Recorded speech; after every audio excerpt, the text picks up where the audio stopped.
Jelas ya? Masih loading, Bu. Not yet. Oh, Oh masih ya, loading. sudah. Oke, sudah. Terima kasih. Oke, kita lanjut ke pertemuan kedua, di mana pada pertemuan ini fokus ya, kita sudah mulai ke tahap awal dari suatu pengembangan software ya, dalam software development life cycle ya, in the very beginning of the life cycle must be preceded by the requirement engineering process.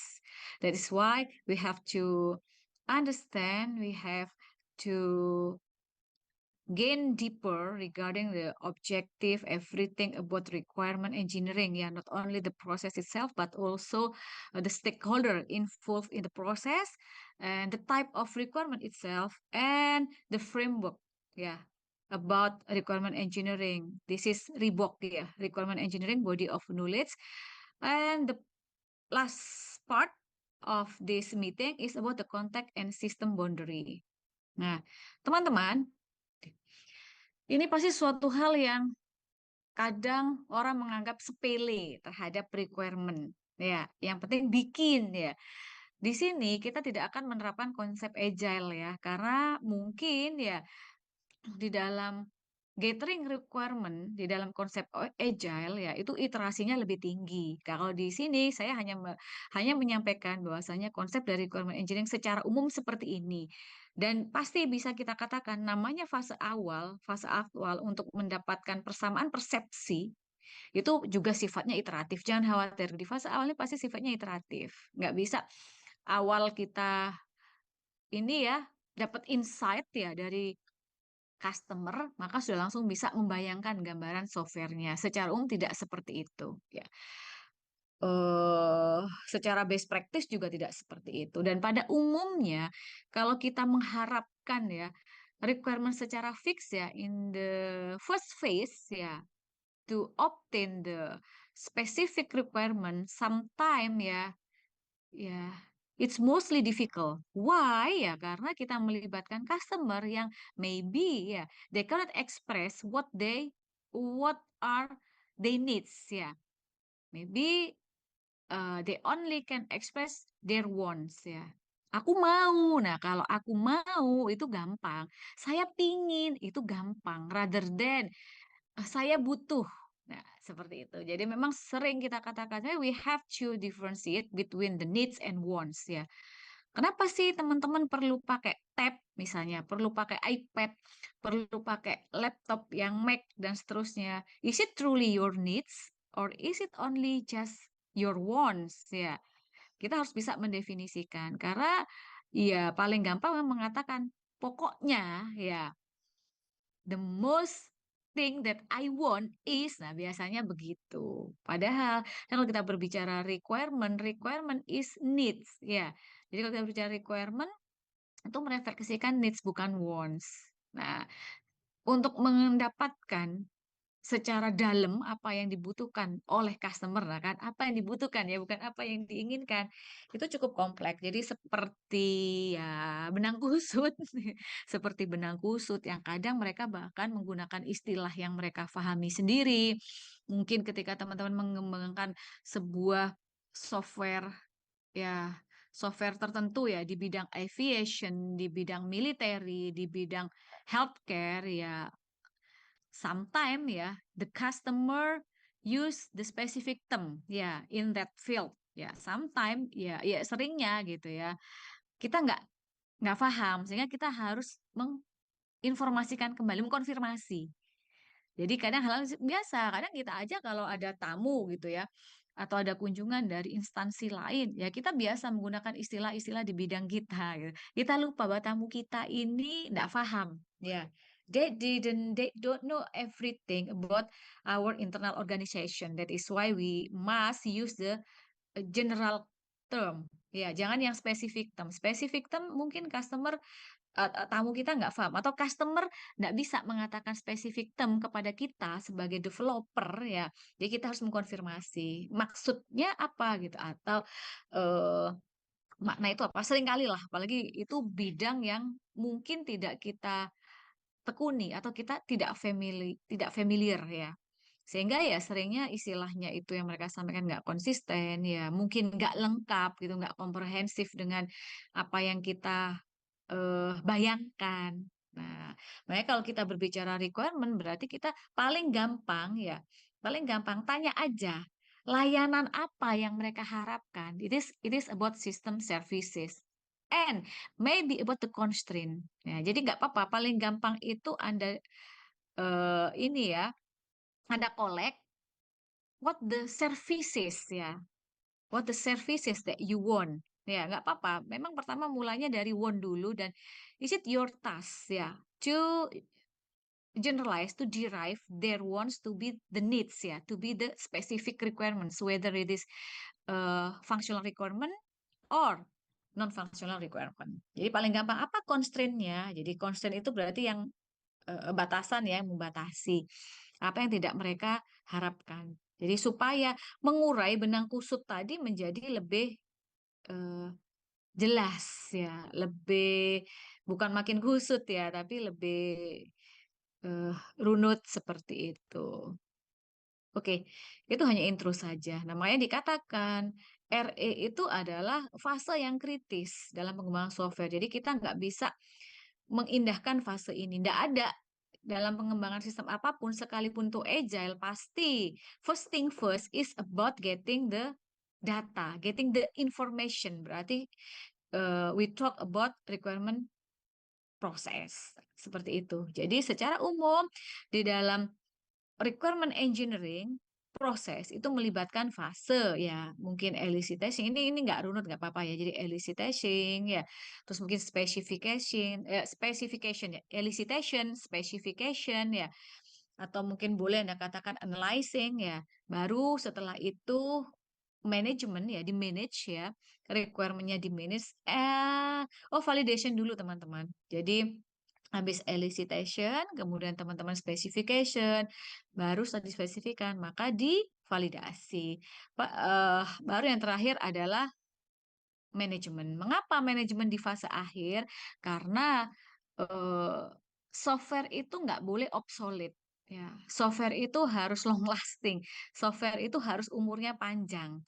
Apapun trennya, ya apapun teknologi saat ini, apapun kondisi politik, ya ekonomi, maka software itu harusnya tetap bisa mensupport kebutuhan bisnis, ya mensupport kebutuhan user. Nah, seperti itu. Sehingga ketika si requirement-nya sudah valid, artinya ya tim bergerak ya, beranjak, the developer team ya must run the execution. Jadi harus mengeksekusi programnya atau di fase programming. Nah, selesai pada saat fase programming selesai, bisa jadi ya your customer want some changes.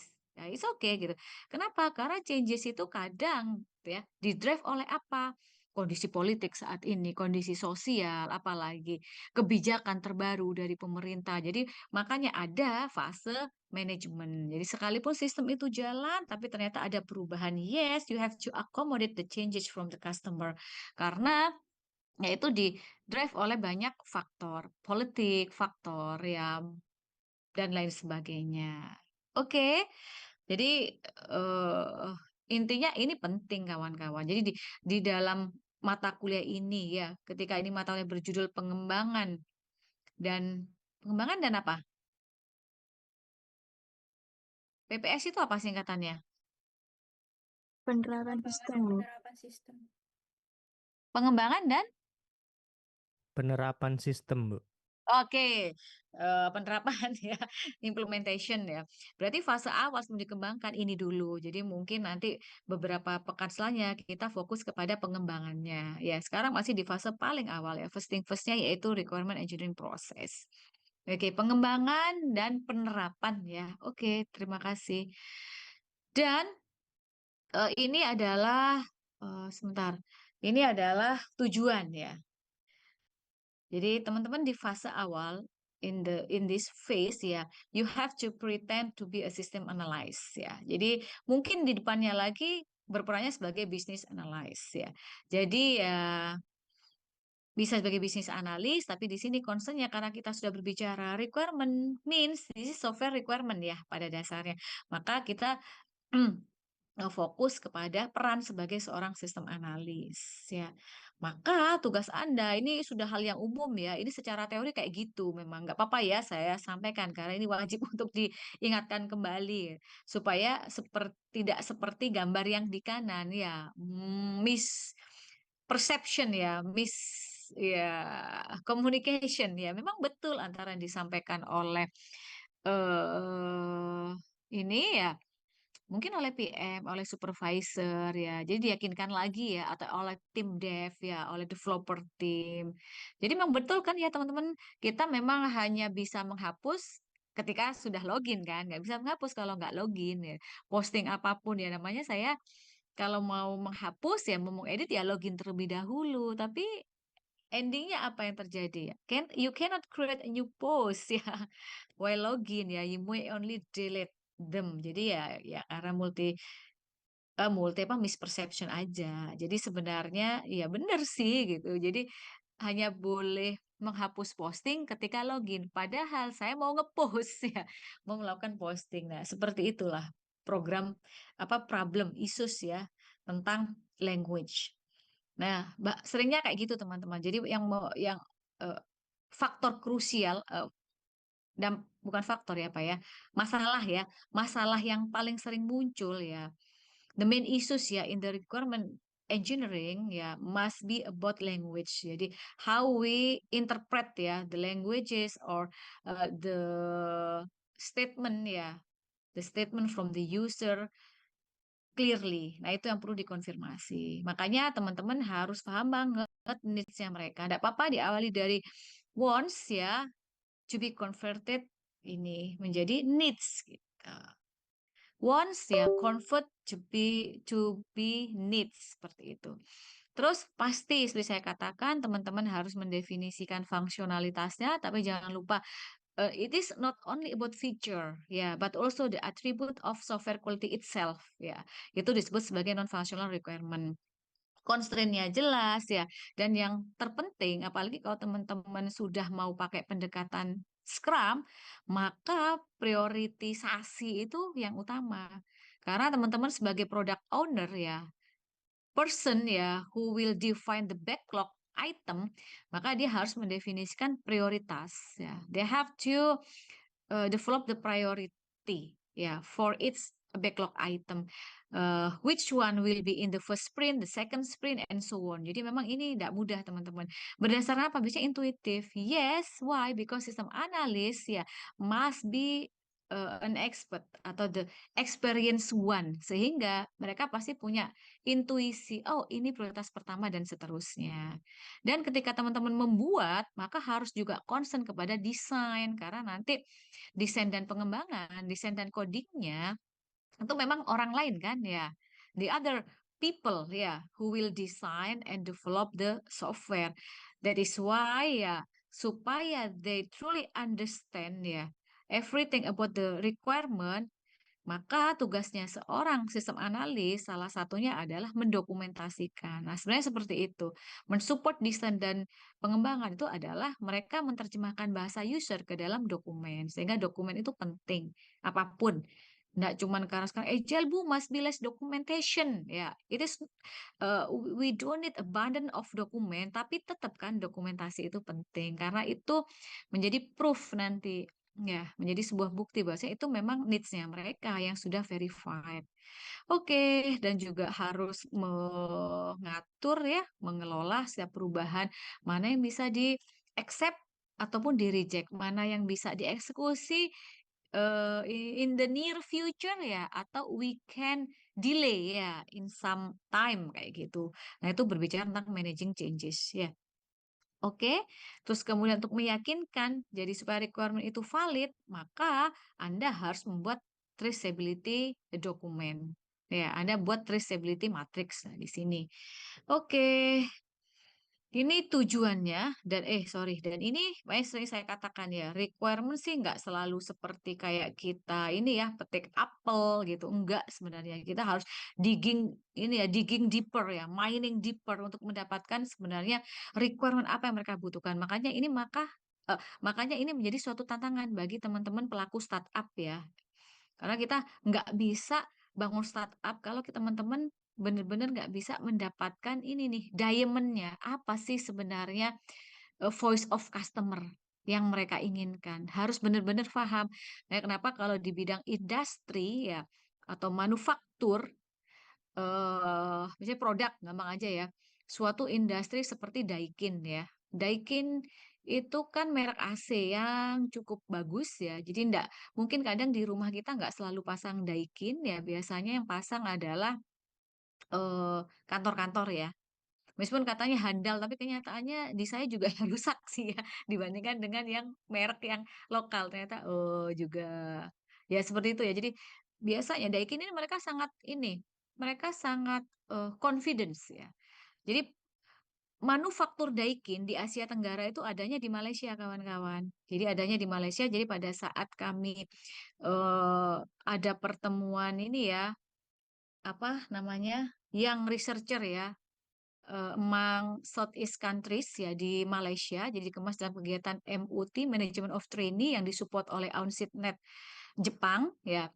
Jadi mereka salah satu agendanya mengajak kami ke salah satu industri besar dan mereka pede gitu ya, Malaysia always be confidence ya. Jadi mereka sangat percaya diri bahwasannya memang Malaysia dipilih gitu ya, dipilih oleh Jepang sebagai tempat untuk memanufaktur produk Daikin dan mereka menceritakan bukan di negara lain gitu, mungkin bukan juga di Indonesia, jadi manufakturnya ada di sana.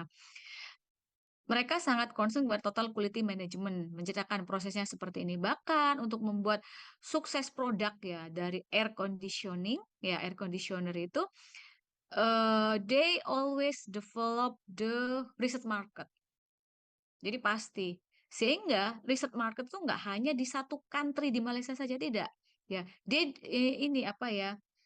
eh they develop the very specific survey ya atau riset market berdasarkan ini ya masing-masing negara. Jadi kalau di Indonesia maunya gimana, di Vietnam gimana, di Thailand kayak gimana, sehingga produknya itu nggak akan sama.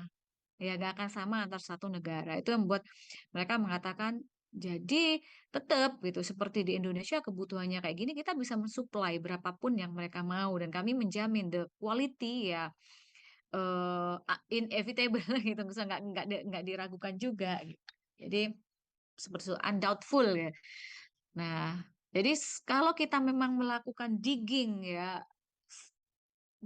deeper ya regarding what the uh, truly needs ya of the user ya regarding the product itself ya ya memang mereka harus kerja keras ya harus work hard supaya memang produknya emang diminati. Nah, itu yang biasanya dilakukan oleh seorang analis ya apakah itu bisnis analis ataukah itu seorang sistem analis. Oke, nah ini adalah kalau tadi kita berbicara market research ya, to gain the voice of customer ya, atau untuk mendapatkan sebenarnya apa sih ekspektasi dari user, maka perlu melibatkan beberapa pihak. Jadi requirement sources itu ya ada yang sifatnya personal, ada yang sifatnya non personal. Iya non personal. Jadi kalau yang personal sources itu pasti ya customer itself ya. Jadi oke, saya misalnya gini, kita di PTSI harus harus mewadahi ya keinginan atau kebutuhan dari 4 bidang yang ada di ITS ya. 4 bidang. Bidang satu tentang akademik ya. The first is about academic, the second is about the financial, the third is about human resource, the fourth is about collaboration, research, and community services. Nah, di setiap bidang ya, in each party ya of ITS, maka kita harus benar-benar mendengarkan kebutuhan mereka dengan cara apa? Ya meeting, meeting gitu. Supaya mereka puas. Apa yang kita kembangkan tuh mereka puas dan kita nggak keliru. Kenapa? Karena ya pasti nanti ada kebijakan-kebijakan ya yang turut menyumbangkan ya sebuah fitur ya berdasarkan kebijakan yang baru. Makanya di sini dikatakan non personal itu apa? Iya, eh, policy ya from the government ya legislation dan seterusnya, any kind of standar. Jadi kadang-kadang sistem kadang dibuat juga bisa fleksibel ya gitu, seperti contohnya apa, ekivalensi kayak teman-teman ya S2 S3 yang mungkin sudah di fase atau di semester 3, semester dan seterusnya itu, maka semester 5 dan seterusnya ya kalau untuk S3 maka wajib ekivalensi. Tapi buat Anda mahasiswa baru nggak perlu ya ekivalensi. Atau perlu juga, saya kurang paham ya, mungkin perlu juga. Nah, jadi sistem itu dibuat bisa mengakomodasi the legislation changes, the policy changes ya. Nah, itu seperti itu teman-teman. Jadi selain dari customer, nah, customer itu merepresentasikan siapa Anda, karena Anda usernya. If it is about academic application. Nah, seperti itu. Jadi Hmm, bidang kedua itu mencapai oh harusnya seperti ini, harus mengakomodasi data atau informasi tentang ya apa transkrip semester sebelumnya, atau bagi mahasiswa yang fast track berarti harus bisa mengkonvert mata kuliah ketika di S1. Nah, hal seperti itu sudah berbicara tentang policy dan seterusnya ya. Meskipun kadang-kadang end user, jika software ini adalah kepentingannya di level organization, maka end user kadang tidak dilibatkan untuk menyampaikan fiturnya, tapi feedback mereka dibutuhkan. Makanya dalam siklus, whether it is the project life cycle or even software development life cycle, ya, there must be the feedback session. Nah, feedback session is from the real end user. Jadi kadang kita menggetter cukup dari customer. Customer saya siapa? WR1. Customer saya siapa? Direktorat Pendidikan Sarjana dan Pasca Sarjana. Tapi kan saya nggak pernah menginterview Anda. Anda butuh, nah, karena yes you are the real user. Sometimes ya we need the feedback from you ya. Jadi kadang-kadang kita membuat semacam ya form feedback kuesioner dan sebagainya. Teman-teman bisa menyampaikan apapun lewat service desk. Nah, itu bagian untuk enhancing ya the feature in the software. Oke, ini sourcesnya. Terus kemudian hmm, sebentar ya, ini sudah mulai agak kan agak lelah. Laptopnya sudah mulai ini ya melambat. Nah, eh cukup sebentar ya, wait for a minute, and I'm sorry I need to inform you that I have to finish at 9 as I told Randy ya in the early morning that I have a meeting ya, offline meeting in rektorat. Karena ada rapim teman-teman menggantikan direktur, sehingga saya harus datang ya. Meskipun saya nggak on time juga karena undangannya jam 9 gitu. Baiklah, setidaknya setelah mengajar saya ke sana. Oke, sorry for waiting. Let me try to ini ya, to share screen.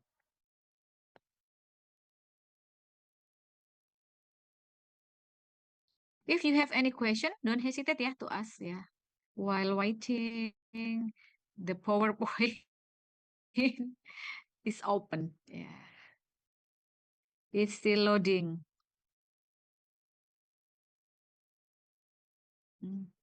Oke.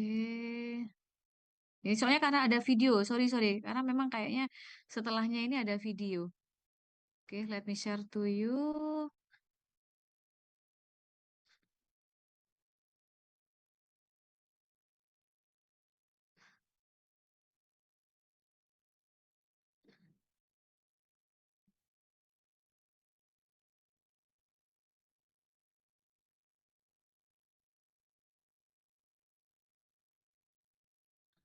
Okay, sorry if I cannot share the slideshow ya, supaya ini nggak lambat. Jadi saya gini aja lah. So you know that today's material is only consists of 17 pages of my presentation. Okay, this is the software requirement failure. Yeah, there are many incident. Yeah, there are many incident that leading to the software engineering knowledge sebenarnya teman-teman. Seperti saya sampaikan ya. Jadi mungkin kalau saya lupa mohon maaf ya. Setidaknya harusnya saya menceritakan bahwasanya di pekan sebelumnya gitu ya. Jadi faktor penyebab bukan faktor penyebab eh, apa yang mendasari ilmu ya, the knowledge of software engineering itu masif ya, software engineering itu terus dibahas ya, dan sampai sekarang teman-teman harus tahu perjalanannya dari software engineering itu seperti apa. Jadi this is not only about software development ya, but the software engineering itself ya, it covers many many things ya, many things, sehingga makanya teman-teman in the software engineering lecture you have to familiar ya, you have to familiarize with the software engineering body of knowledge.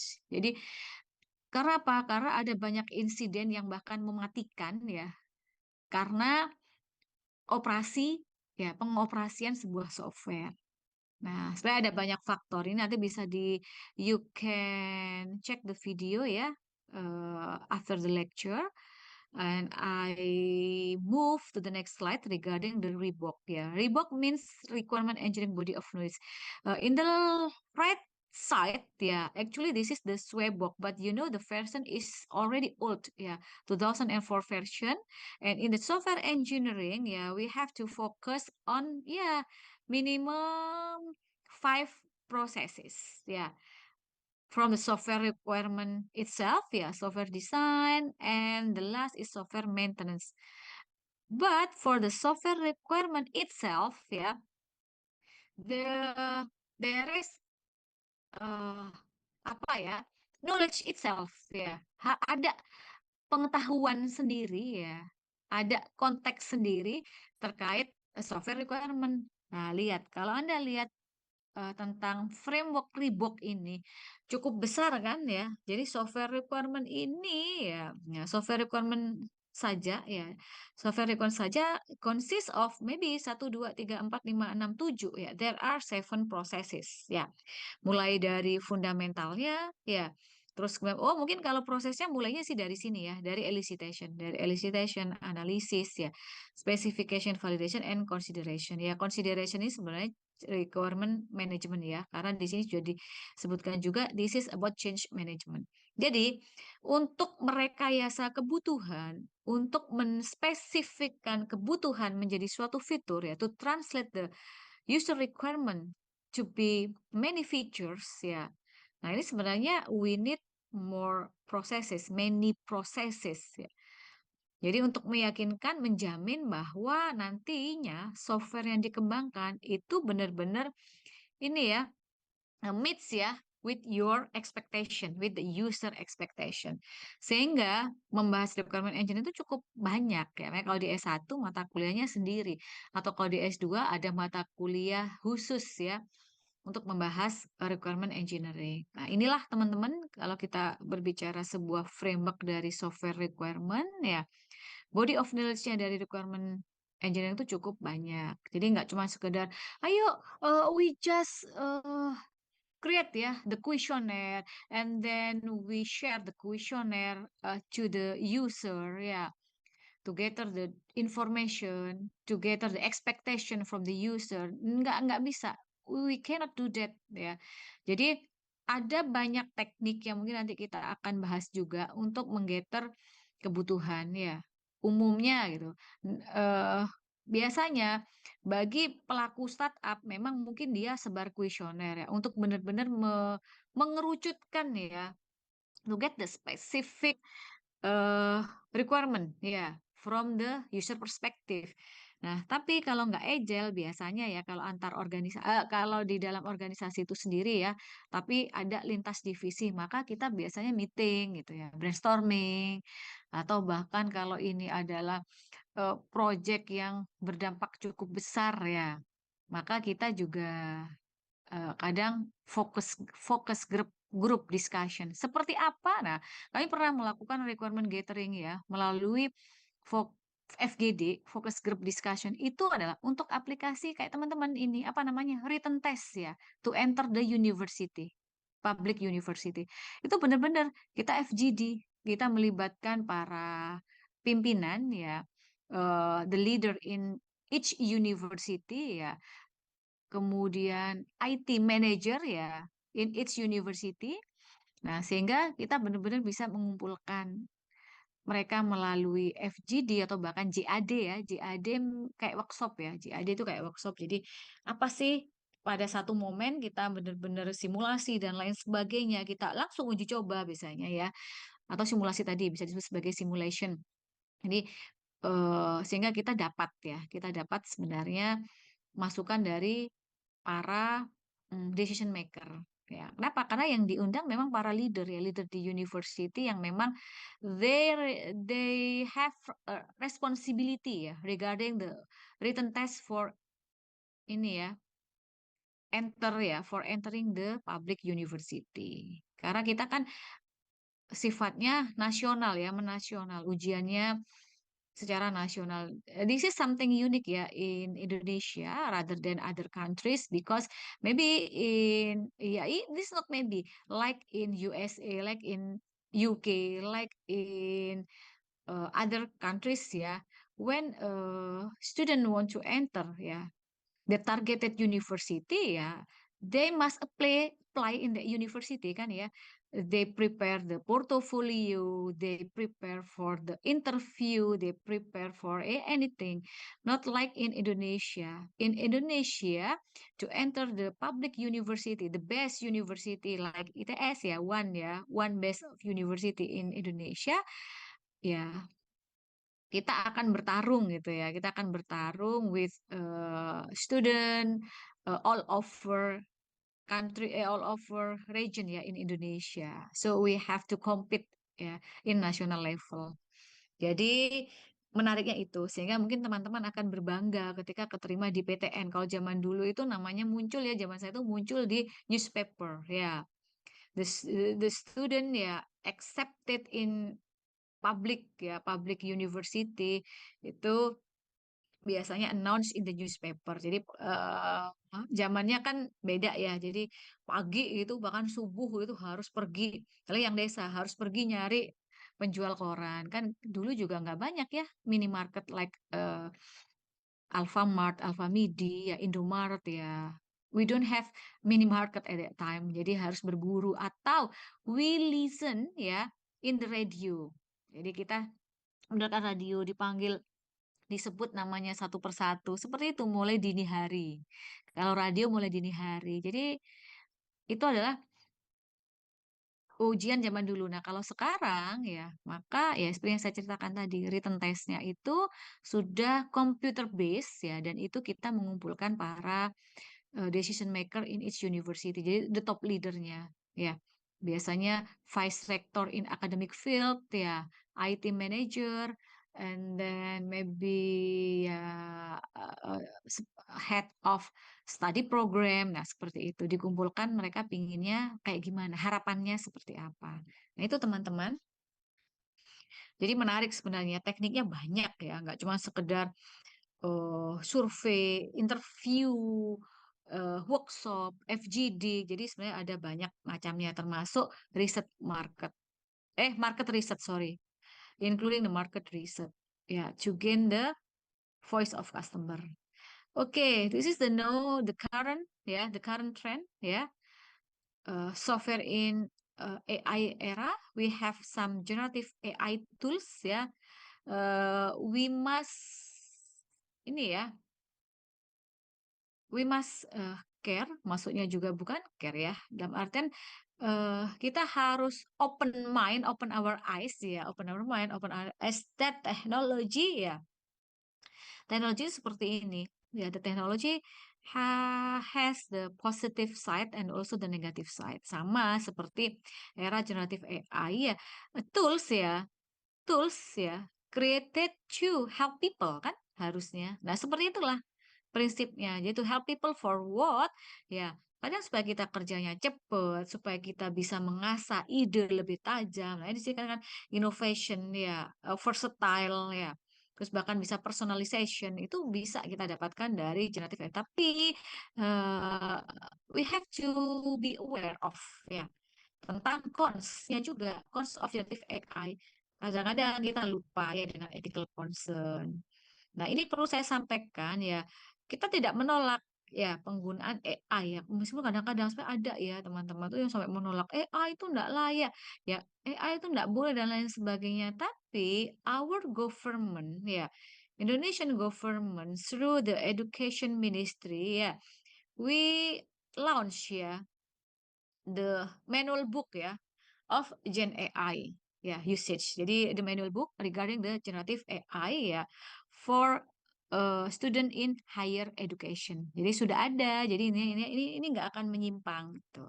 Nggak akan menyimpang. Ini salah satu penulisnya, one of the apa ya, writer or maybe the creator of the manual book ya for the Gen AI is my examiner ya. Jadi salah satu eh, penulis dari buku panduan ini penguji saya pada saat disertasi atau sidang tertutup. Memang beliau pakar AI ya, pakar AI yang jam terbangnya tinggi dan yang diminta oleh kementerian untuk membuat panduan ya. Salah satu penulisnya itu penguji saya. Nah, oke, when we talk about generative AI tools ya, itu pasti istilahnya begini, pros and cons ya sudah disampaikan ya, pros and cons ya, we use it wisely ya, we must use it wisely ya, when we use it we must use it wisely, itu aja sih sebenarnya prinsipnya, sebijak mungkin. Nah, saya harapkan teman-teman nggak cuma S1 ya, for the master degree and also the doctor degree ya, itu juga harus understand tentang generative AI manual ya, developed or created by the Education Ministry. Jadi ada kok itu kata kuncinya juga apa ya, harus dipegang teguh ya, etiknya aja gitu. Jadi jangan sampai ketika kita menggunakan tools kita nggak ngaku pakai tools. Apalagi teman-teman S2 nanti wajib ya. As a master student, you have to publish ya, a paper regarding the result of your experiment, your research ya. Sometime ya, mostly bahkan ya, the AI tool is helpful ya, pasti itu membantu. Tapi jangan lupa you have to check ya, you have to check in the checkbox provided by the journal ya, if you use the AI tools. Nggak apa-apa, sampaikan aja dengan jujur gitu. Jadi ini based on my experience ya. Makanya saya waktu itu sempat menyinggung, oh ya saya tahun ini dapat international grant ya dari IEEE EPICS ya. Memang ini community service ya, programnya community service. Jadi di dalam dashboard isian ya, submission system ya, kita harus mengungkapkan the idea of the project we propose ya, the issues we raise ya in the proposal, and the approach and ya secara umum ya, the proposal ya contains of many question ya, not only about the issues, the methodology, the people involved, what else, the sustainability, ya, dan banyak hal ya. Sometimes ya, we elaborate using the Gen AI tool, ya, or sometimes we use ini ya, the term, or maybe we want to paraphrase ya our Indonesian language. Sometimes when we translate into using Google Translator ya, Google Translate ya, it is just translate word by word ya. Jadi sometimes we use the ChatGPT for paraphrasing, for helping us to paraphrase. And then in the last part ya of the submission, there is a consent form ya. There's a question like this: do you use AI tools ya? If yes, please check ya. Please check the next part and then provide the information in which part ya, or ya kita disuruh membuat eksplanasi lah, explain ya how you use the AI tools ya. Saya sampaikan meskipun sebenarnya agak gunda, Tapi ya kan ya kita paham mana yang benar dan tidak, mana yang baik dan tidak. Saya centang, saya izin karena saya sebagai ketua ke anggota saya izin ya, saya centang karena kita memang menggunakan. Saya katakan, nanti gimana Bu? Nggak apa-apa, kita tuliskan saja kapan kita menggunakan itu. Saya tuliskan di situ for translating, for paraphrasing, for elaborating the ideas. Nah, saya tuliskan, oke, udah saya submit. Nah, yang submit banyak sebenarnya. Ya, dari TS itu ada 3 yang saya tahu. Jadi kita komunikasi. There are 3 proposal from ITS ya. Eh, two of them ya. Other team ya. Mereka dapat respon beberapa kali dari reviewer IEEE ya. Ditanya lebih dalam. Jadi setiap isian mereka ditanya. Oke, saya menduga 2 tim itu pasti lolos dan tim saya tidak akan lolos. Saya sampaikan ke tim, nggak apa-apa ya kalau nggak lolos gitu. Nanti we will try next year. Saya bilang gitu. Meskipun saya sangat paham program ini sangat dibutuhkan ya. Kita mau membangun solar cell untuk mengalirkan air di wilayah yang terdampak polusi tambang ya, terdampak oleh inilah tambang ilegal kayak gitu. Sehingga kita juga memonitor kualitas air bersih, airnya ya supaya memang bersih ya untuk mengairi sawah supaya panennya sukses karena selama ini panennya lebih banyak gagal dan untuk dikonsumsi oleh masyarakat. Jadi pada saat pengumuman ternyata malah tim saya yang lolos gitu. Sedangkan 2 tim yang lainnya yang selalu di-approach sama reviewer ya, malah nggak lolos. Jadi saya kadang-kadang, oh iya, thanks God gitu ternyata. Maksudnya kita jujur itu bukan menjadi hambatan ya. Ya, so be honest aja. If we use the AI tools ya, just say it gitu. Just say it ini ya, honestly. Jadi nggak apa-apa. Ini sebuah pengalaman kami karena memang saya pakai gitu. We use the AI tools and that's why I ask to the member. Ya, jadi saya minta izin ke mereka. Saya mencentang karena kita pakai AI gitu dan ya nggak masalah kayak gitu. Alhamdulillah gitu ya. Jadi eh, ya selama kita nggak bohong gitu, kita menggunakan AI untuk apa? Jadi teman-teman itu pentingnya ketika teman-teman berada di level S2 ya, when you pursue the higher education ya from undergraduate to graduate, please be kind ya, please be apa namanya? Be honest ya. Yang penting kita nggak falsifikasi, kita fabrikasi data tidak ya. Kita memang menggunakan tools itu ya efficiently gitu ya. Memang itu kebutuhan kita. Oke, this is about teknologi ya in the AI era ya. Ini sangat membantu sehingga for someone who try to reject ya, try to argue ya, banyak objection to AI tools ya. Mungkin ya, they never use it before. Coba kalian pakai ya, coba beliau pakai bukan untuk yang suatu hal yang sifatnya memanipulasi.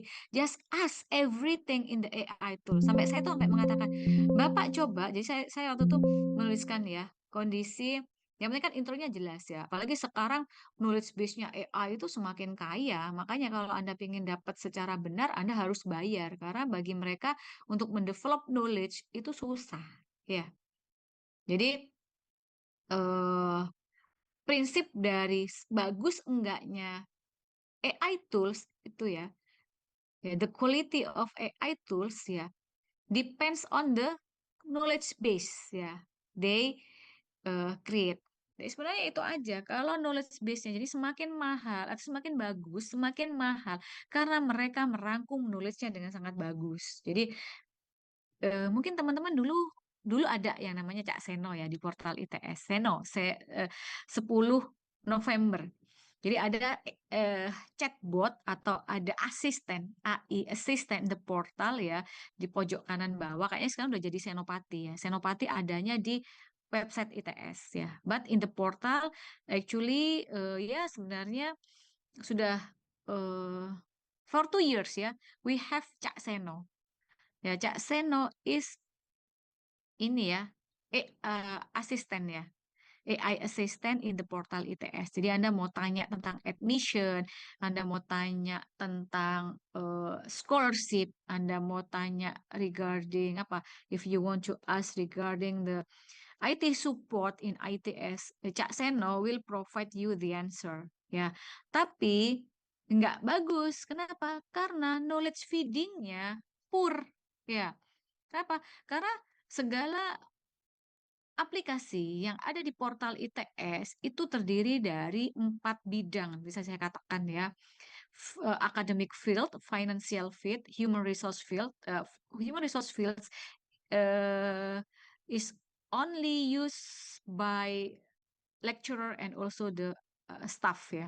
Terus yang keempat regarding the collaboration ya, collaboration, research and community service. Jadi mereka nggak mau ngasih kita knowledge sehingga ketika Cak Seno ditanya, ya jawabannya nggak dalam. Sebenarnya tergantung dari knowledge feeding teman-teman.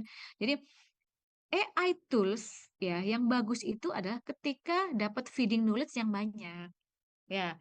Tapi juga jangan di feeding dengan data yang false ya, karena prinsipnya kan garbage in, garbage out ya dalam pengolahan data. Jadi if you feed the ini ya error data, incomplete information, so please do not expect that the AI tools ya will provide the correct answer to you. Jadi sebenarnya seperti itu teman-teman. Makanya kemarin sempat kita mau merekrut mahasiswa magang untuk membangun knowledge, kita butuh knowledge apa ya, engineer untuk mengkolek data dari semua bidang ya dengan template apapun bebas teman-teman, template itu bebas. Jadi gini, mereka memberikan informasi itu ya, the AI tools ya getting the information ya from many sources, from HTTP ya, from website, I mean from website, from a document, PDF dokumen ya.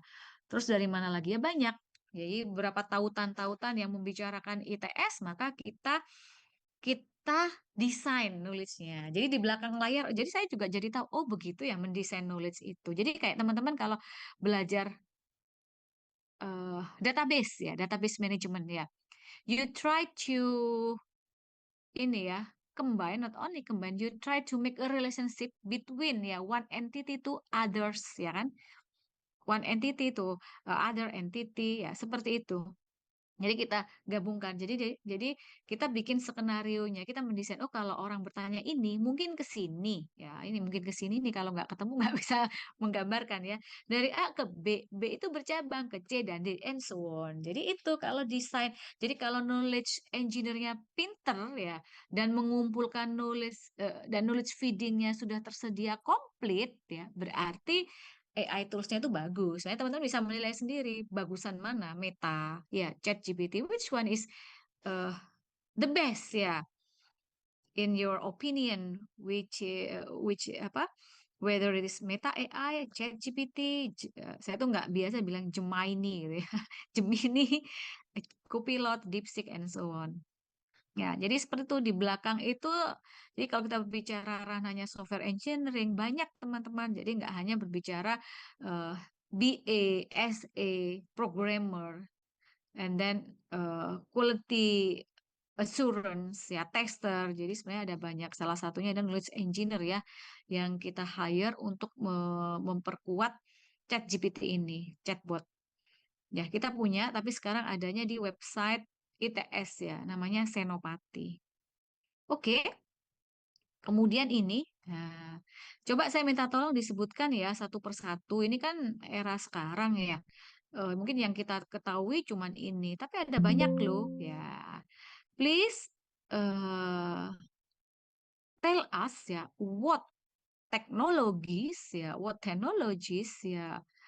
uh, are developed ya in this AI era that ya you mostly use ya in your daily activity. Ya, please inform us. Anissa, kira-kira apa, Mbak Anissa? Coba selain ChatGPT, apa kira-kira Mbak Anissa, Rizky N. Iya, saya biasanya pakai DeepSeek, Bu. Oh, beside ya, exclude what we exclude this example. Oh iya, Selain perspektif, ini Bu. ya, apa Mbak Nis? Kenapa? Perspektif. eh can you spell it? Atau di chat boleh? Perspektif, Bu. Di chat aja Mbak, biar saya nggak keliru. Karena mungkin saya nggak familiar ya.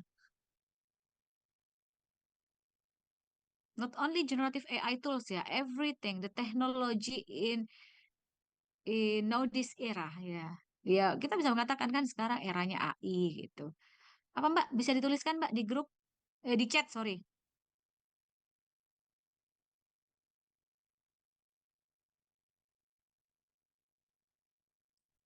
Oh, perplexity. Perplexity. Atau perplexity, bukan ya? Betul ini ya Mbak Nis? Iya, Bu, Ush. flexibility. Oh, oke oke. Sorry, ini saya hapus dulu. Oke, Mas Haryo, teknologi apa yang Anda gunakan saat ini yang itu sudah menggunakan pendekatan AI mungkin, algoritma-algoritma AI mungkin, ya. Apa? Mungkin itu Bu, yang biasa setiap hari itu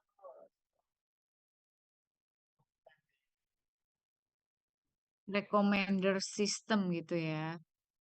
Recommender system. Ini apa ya namanya?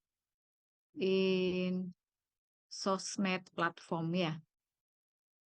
Sosmed platform. Oke, apa lagi? Oh, apalagi ini siapa yang disebut ya? Miftahul Jannah. Iya, Bu.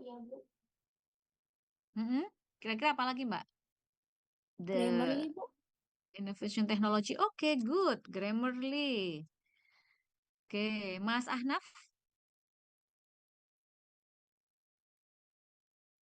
apalagi kira-kira tentang innovation ya? Innovation of technology in the current era. Apalagi Mas Ahnaf?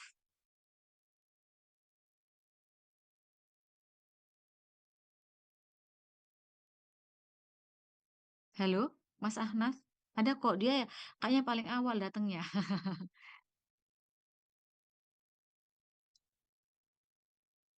Skip dulu, mungkin nggak ada. Eugene, apa yang kamu pakai Eugene? Maybe IoT, Bu. Like not Gemini. Siri. Sorry. Siri, Bu. Siri. Oh, Siri. Oke.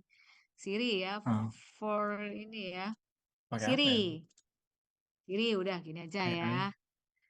Cukup membantu mungkin bagi sebagian orang. Meskipun saya ada, tapi saya juga nggak biasa pakai Eugene. Jadi kadang-kadang ya dibuat mainan aja jadi sama anak gitu. Mungkin sebenarnya cukup powerful, cuman saya nggak explore aja. Lu bangga? Are you there? Yes, I'm here. Yes. Maybe you have ideas regarding the innovation of technology and AI era. What are Oh yes, they? I tried Anara. Oh, it's called Anara. I've sent it in the chat. Sorry, would you mind to write it down Anara. in the chat? Yeah, Oh in the yes, I've chat sent room. it.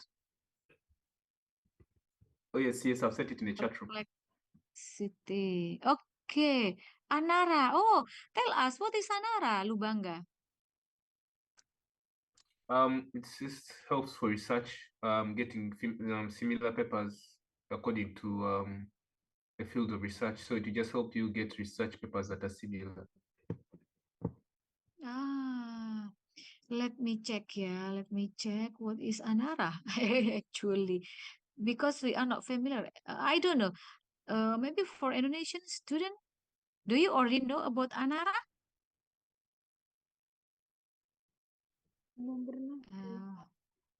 Uh, Anara. Oh, yeah. AI for research ya, AI tool ya. Oh, it is also AI tools. Oh, thanks. This is new technology, I think. This is new for me, but maybe not for you, but for me. Is it correct? Anara is AI tool for student. Oh yes, I just also discovered it recently. It's quite new. Ah, yeah, okay. Thank you, Anara. Oke, what else guys? Adi, Mas Adi Pramono, Deep L, Bu. do you have any ideas? Sorry? Deep L. Saya ketik di chat sebentar. Oh, Deep L. Saya pakai itu buat translasi. Lebih apa ya? Lebih manusiawi lah Ah, seenggaknya daripada Google Translate. iya. Deep L itu mungkin teman-teman familiar ya. Juga saya juga baru tahunya ini Mas, mungkin 2 tahun terakhir. Oh, dibandingkan Google gitu ya, mending pakai Deep L. Ini bisa untuk translate juga bisa untuk paraphrase ya. Iya kan ya? Iya bisa Bu, bisa Bu. Tapi setahu saya cuma Translate. bahasa Inggris untuk Mm-mm. saat ini. Oh iya ya mungkin jadi bisa untuk translate tapi juga paraphrase karena kalau Google Translate ya hanya fokus ke terjemahan ya. Kalau di L Iya itu benar. bisa untuk write, sama bisa untuk translate. Oke, terus kemudian Mbak Jessica, do you have any ideas? Quillbot Ibu. Sorry? Quillbot buat parafrase otomatis. Oh iya mirip ya Quillbot ya Quillbot ini ya untuk paraphrase ya biasanya terbatas ya Mbak ya namanya juga gratis ya Mbak kalau teman-teman nggak gratis bisa lebih panjang ya Quillbot ini juga saya tahunya dari teman gitu coba Bu pakai Quillbot gitu. Jadi kadang-kadang ya membantu ya supaya lebih meaningful ya lebih meaningful dari apa yang kita tulis jadi our writing is more sophisticated. Okay, and so on, I think, yeah, there are many uh, teknologi we use ya in the AI era. Oke, ini saya skip ya. Jadi untuk mengingatkan aja pentingnya, bedanya ya, dan juga pentingnya peran dari SE maupun BE. Yang mau kita bahas ini saat ini adalah tentang sistem contact on boundaries. Jadi ketika tadi kita melakukan requirement gathering, ya teman-teman itu sebenarnya kepentingannya adalah untuk menetapkan ya batasan ya sistem and context. Nah, maaf ini saya salah ini. Sistem and context boundaries. Nah, maksudnya begini, teman-teman harus paham. Just check in the right side ya. It is easier for you to ini ya, to imagine ya, the differentiate between system context and then the konteks sorry sistem boundary ya dan juga konteks boundary. Ya, jadi sebenarnya seperti ini, teman-teman. Jadi cukup gampang sih untuk memahami. Jadi makanya saya langsung ke sini aja biar gampang. Kalau contohnya itu adalah e-commerce ya. Nah, kalau e-commerce sistem boundary itu berarti kita berbicara feature. Boleh langsung fokus ke feature. Ya, jadi kalau dalam e-commerce system kira-kira ada proses apa saja ya?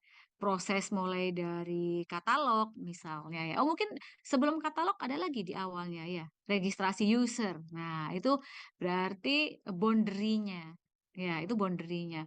Ya, harus jelas meliputi dari at the first step ya in using the e-commerce system ya, maka kita harus melakukan registration ya.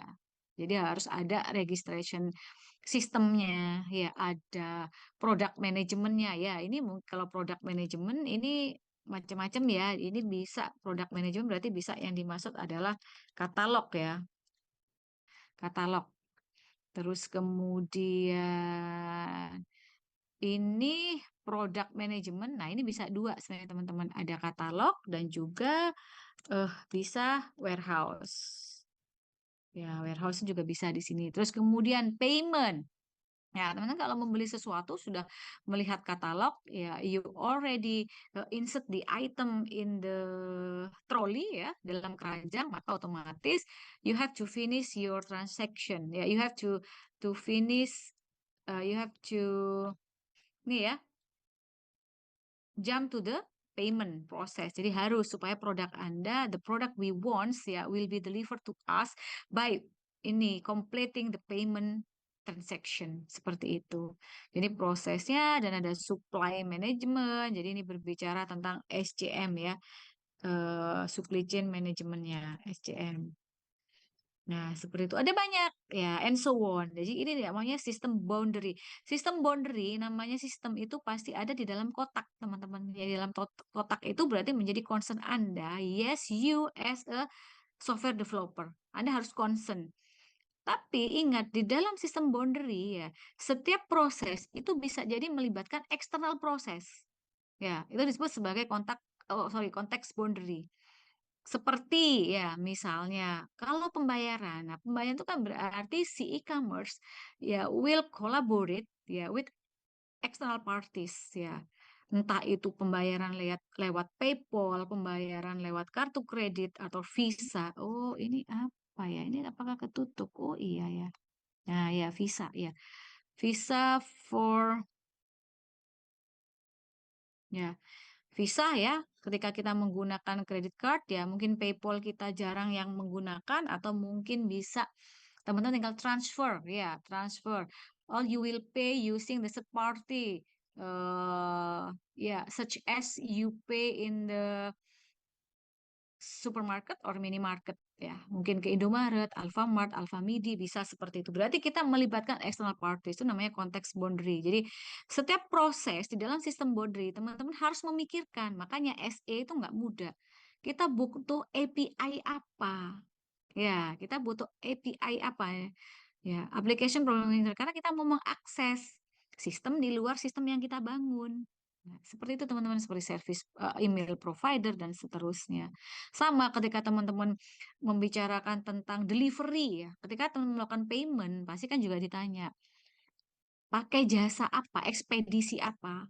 Nah, maka teman-teman harus melibatkan JN, JNT, dan seterusnya, ya, wahana dan seterusnya. Itu external party, ya. Kita tinggal pakai aja API-nya mereka, sehingga kita pesan, informasi pemesanan kita itu masuk di lamannya mereka. Emang ketika kita bayar pakai kartu kredit, mereka langsung mengakses API-nya Visa gitu ya. Maksudnya nanti pasti tagihannya muncul di situ, nggak akan keliru. Jadi yang difikirkan nggak cuma sistem boundary, tapi konteks boundary. Oke, do you have any question?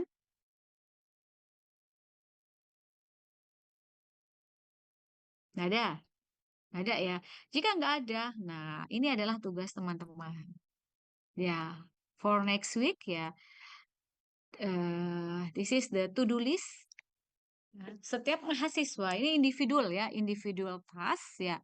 Setiap mahasiswa akan mengidentifikasi sistem dan konteks boundary ya pada ya layanan digital apapun saat ini. Ini contohnya yang di sebelah kanan, in the right side there are some example the current digital services that you are familiarized with, ya kan? You are familiar with 1 to 9 ya, like e-wallet ya.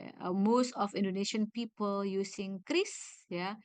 That is why Amerika or Trump ya truly concerned ya to Indonesian people for making limitation ya, for making limitation to use Kris ya. Kenapa? Karena kita nggak pakai layanannya mereka kan, Visa dan lain sebagainya.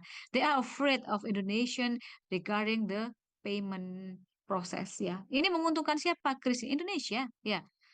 Kartu kredit pun, maksudnya kita bayar kris ya, akses kartu kredit juga bisa, atau mengakses saldo kita ya, debit atau kredit lah ya, kita bisa. Ini sebenarnya yang dikhawatirkan kan, makanya Trump ikut-ikutan.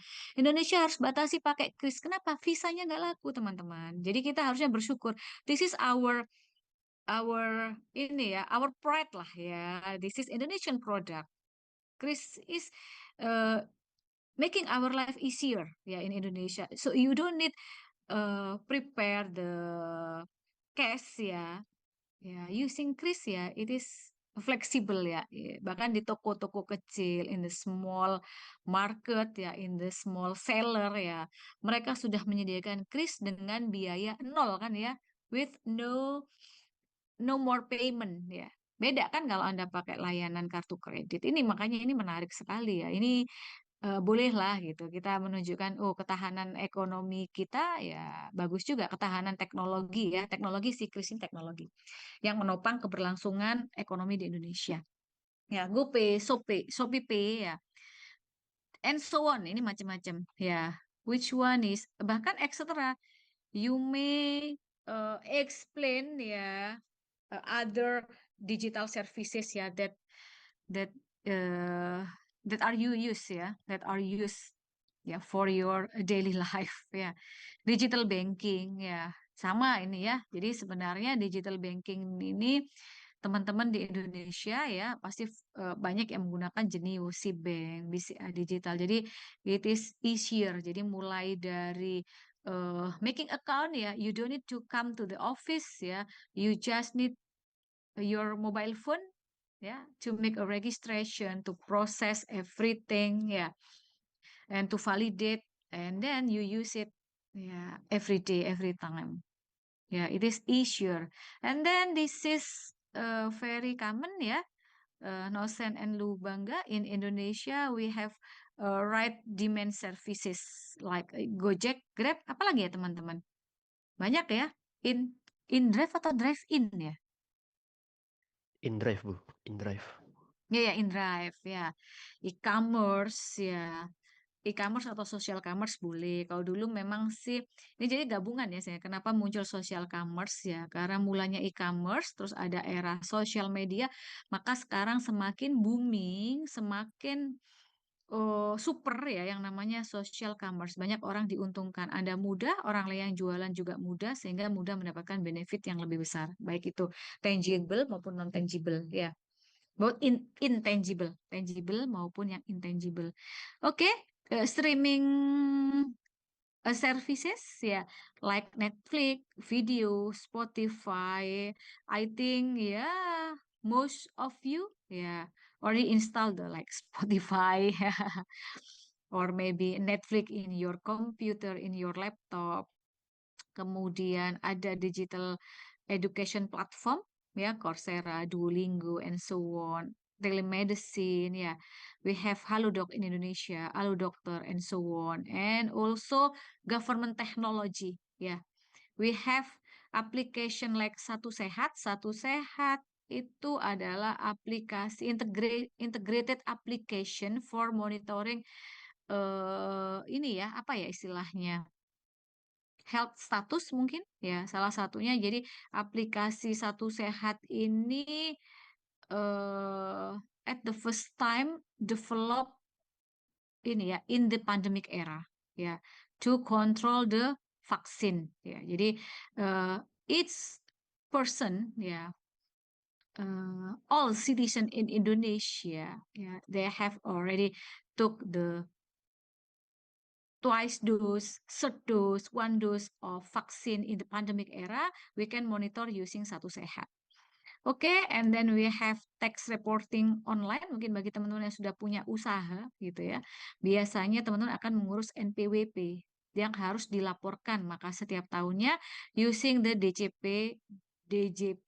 online ya. Kita yang bekerja selalu mengakses DJP online setiap Maret ya, untuk pelaporan for the tax reporting. Oke, ini adalah macam-macam ya AI-based digital services, not only ChatGPT but also Canva. Tadi ada ya di chat yang juga menyebutkan ada Canva ya, ada Canva ya from Nosen, and then ya Perplexity and so on. Silahkan. Jadi tugas teman-teman adalah ya tentukan atau pilih, you may choose any kind of current digital service, only one service that you need to explore more ya, that you need to explain, that you need to analyze ya. Jadi kemudian tentukan apa aja sistem boundary-nya ya, konteks boundary-nya, dan juga irrelevant environment. Karena di PPT saya juga ada ya irrelevant mana tadi? Irrelevant environment. Anda harus menentukan. Ya, pasti ada. Karena cari tahu dari mana. Sometimes you need to, I think you may ya gain more information sometime in the paper ya, in the journal paper. Kadang-kadang seperti itu. Mereka membahas lebih dalam. Oke, dan jangan lupa ya, the final result of your task ya must be formatted in the visualization ya. Ya bebas bisa berupa poster ya, like poster ya, to answer ini tadi ya, nomor 2. Sistem boundary-nya apa? Ya, 1 dan 2 ya. Anda definisikan, terus kemudian sistem boundary-nya apa, konteks boundary-nya. Biar simple, nggak usah pakai PPT. Cukup one page only ya. In the visualization format. Oke, itu aja. Dan juga jangan lupa, meskipun kita berbicara hanya sistem boundary, konteks boundary juga definisikan aja ya eksternal aktor dan entitasnya. Kenapa? Karena kita juga sudah mendeskripsikan tentang requirement sources ya, whether it comes from the personal sources or maybe non-personal sources. Tentukan ya.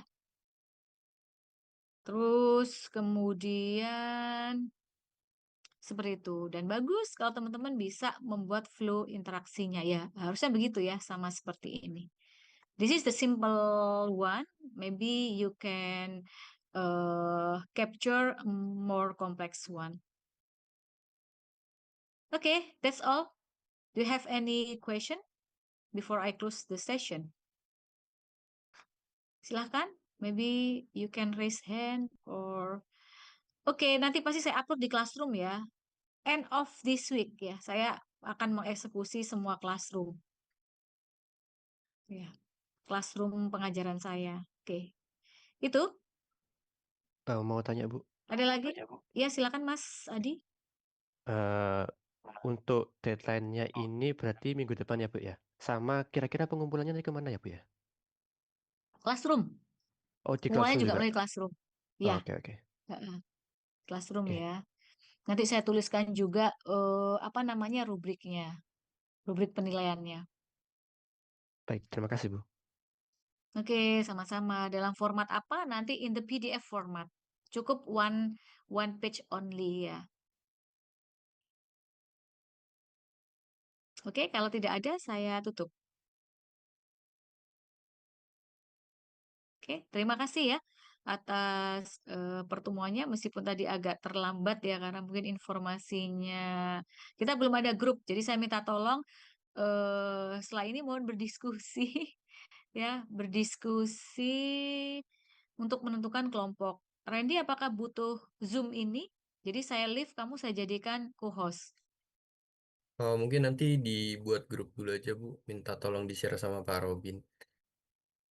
Oh, yang membuat grupnya Pak Robin, Enggak, WAG. maksudnya saya buatkan grup gitu Bu, nanti biar berdiskusi di grup aja.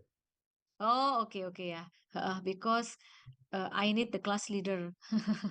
Seperti tadi pagi saya bingung ngontak siapa, kayaknya belum jam 4 ya, Ren jam 3 lebih gitu. Saya kontak Randy, kayaknya Randy juga masih tidur gitu. Nah, jadi supaya gampang nih komunikasinya via grup. Oke, terima kasih teman-teman. Saya akhiri ya karena I have to attend meeting ya in the rektorat. Saya akhiri, terima kasih. Assalamualaikum warahmatullahi wabarakatuh.